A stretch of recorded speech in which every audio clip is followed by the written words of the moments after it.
I've seen a lot of crazy things in my time working in mental health, but this takes the biscuit. It was a few years ago now that I was working with a client who was really struggling. He was in his late teens and he had really severe self-harm behaviors.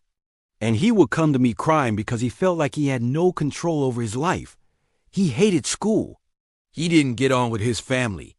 But by starting with just being kind to one other person, he turned things around. It was amazing. He became happier. His grades improved. He stopped self-harming. He stopped crying. He got on with his family. He got on with his friends. He had a great social life. He started making plans for his future. He started feeling hopeful. This all came from just one simple act of kindness. He felt really alone and he didn't have any friends. And it's also easy to forget that just one simple act of kindness can change someone else's life. And so he would come and he would self-harm, and then he would say to me, "Why don't you just make it all better?" And I would say, "That's not how it works."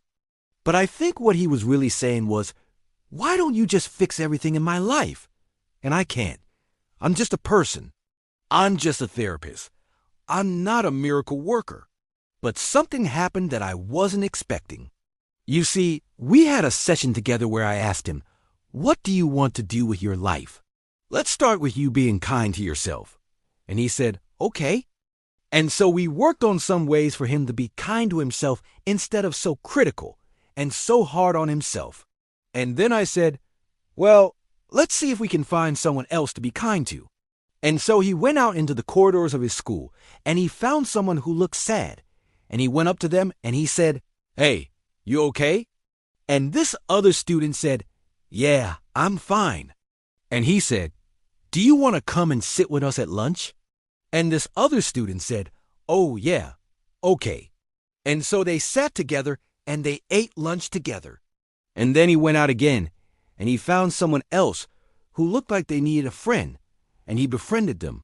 And then soon after that, he started getting invited to birthday parties. He started getting invited to friends' houses. He started going out and having fun and being part of a group of friends. What's your dream? What would be your ideal scenario if you could wave a magic wand? And he said, "I want everyone to be kind to each other." And I thought, "Oh, wow, that's very kind of you." And then he said, "No, seriously, I want people to be kind to each other." And I thought, well, that's a big order, isn't it? The world isn't a very kind place. And he said, "Yes, but what if we started being kind to each other?" And I thought, well, that is an idea. That would be nice. And so I said, well, let's start with you. This whole thing started with one simple act of kindness from him to another student, even though he was struggling so much himself. I tell you this story because sometimes when we're struggling ourselves, it's easy to forget that other people are struggling too.